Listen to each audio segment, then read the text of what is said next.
মাওলানা নিয়ামতুল্লাহ আল ফরিদি।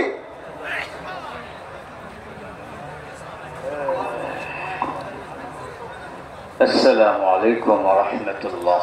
الحمد لله وكفى والسلام على عباده الذين اصطفى الذين آمنوا يقاتلون في سبيل الله والذين كفروا يقاتلون في سبيل الطاغوت فقاتلوا أولياء الشيطان.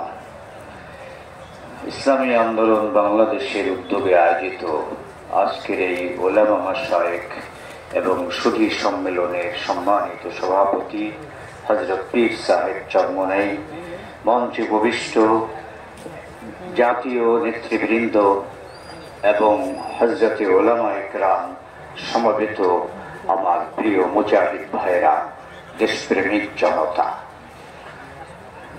গত 5ই আগস্ট ঘটে যাওয়া যে অভ্যুত্থান, এটা আল্লাহর পক্ষ থেকে এই জাতিকে দেয়া এক শ্রেষ্ঠ উপহার। এটাকে কাজে লাগাতে হবে কিভাবে? আমাদের 72-এর যে সংবিধান, সেখানে 4টা মূলনীতি আছে। এই 4 মূলনীতির এক মূলনীতি, প্রথমটা, এটাকে একবার বাতিল করে এর জায়গায় আল্লাহর উপর আস্থা এবং বিশ্বাস স্থাপন করা হয়েছিল। বিগত পরাজিত সরকার ৫৫ সংশোধনীর মাধ্যমে আল্লাহর নাম বাদ দিয়ে সেখানে ধর্মনিরপেক্ষতা, এটাকে আবার পুনর্স্থাপিত করেছে। এবার বলুন, আল্লাহর উপর আস্থা ও বিশ্বাস, এই বিষয়টা যদি 92% মুসলিম অধ্যুষিত এই বাংলাদেশে সহ্য করা না হয়, তাহলে এই দেশের মানুষের ভাগ্যের কোনো পরিবর্তন হতে পারে? অতএব 4টা যে মূলনীতি আছে, এই 4 মূলনীতির ভিতরে কোনটা ইসলামের পক্ষে? ধর্মনিরপেক্ষতা একটা কুফরি মতবাদ, বাকি যে 3টা আছে সবগুলো কুফরি মতবাদ। 90% মুসলিম দেশে মূলনীতি হবে কুফরি মতবাদ। এটা এতদিন সহ্য করা হয়েছে, আর সহ্য করা হবে না। ভাইরা আমার, মনে রাখতে হবে, আমরা, আমাদের এক বক্তা এখানে বলেছেন যে ইসলামের নামে একটু মানুষই ভয় পায়। ইসলামটা কি? ভয় পাওয়ার তো কিছু নেই। বলুন, এই যে সূর্যটা, এটা কে দিয়েছেন? চন্দ্রটা কে দিয়েছেন? নদীর জোয়ার ভাটা, বাতাস, অক্সিজেন, ফল মূল, চর্বচস্য, লেপ্য পেয়, যাবতীয় রকমারি খাদ্যদ্রব্য কে দিয়েছেন? এগুলো তো আমরা ভোগ করি, কেউ ভয় পাই না।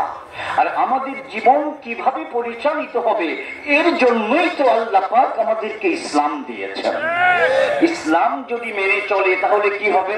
একটা উদাহরণ দিই। হযরত ওমর ইবনে আব্দুল আজিজ এবং তারও আগে হযরত ওমর রাদিয়াল্লাহু তাআলা আনহু, তিনি অর্ধ পৃথিবীর শাসক ছিলেন। তিনি হজের সময় সমস্ত প্রদেশের গভর্নরদেরকে এক জায়গায় করতেন এবং সেই সব এলাকার মানুষকে তিনি ডাকতেন এবং বলতেন, কোন গভর্নর যদি তোমাদের উপর কোনো অত্যাচার করে থাকে, অবৈধ কোনো টাকা গ্রহণ করে থাকে, জুলুম করে থাকে, আমার সামনে বলো।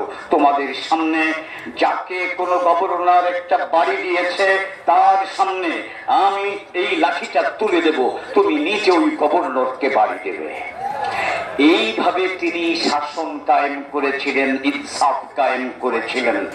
ইসলাম মানুষের জান, মাল এবং ইজ্জতের নিরাপত্তা দেয়। এর ঘোষণা আমাদের প্রিয় নবী দিয়েছেন বিদায় হজের ভাষণে।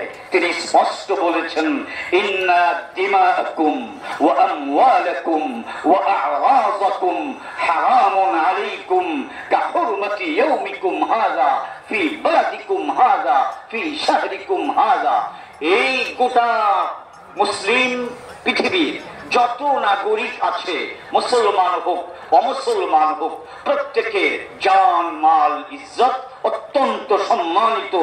কেউ কারো ইজ্জত সম্মানের উপর কোনো আঘাত ভাঙতে পারবে না।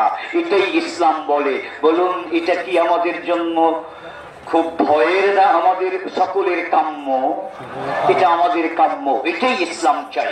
এই জন্য আমরা যারা দেশপ্রেমিক আছি আমাদের দুটো বিষয় একমত হতে হবে। এক নাম্বার, এই বাংলাদেশ সুন্দরভাবে পরিচালনার ক্ষেত্রে বাধা হয়ে দাঁড়ায় আধিপত্যবাদী ভারত।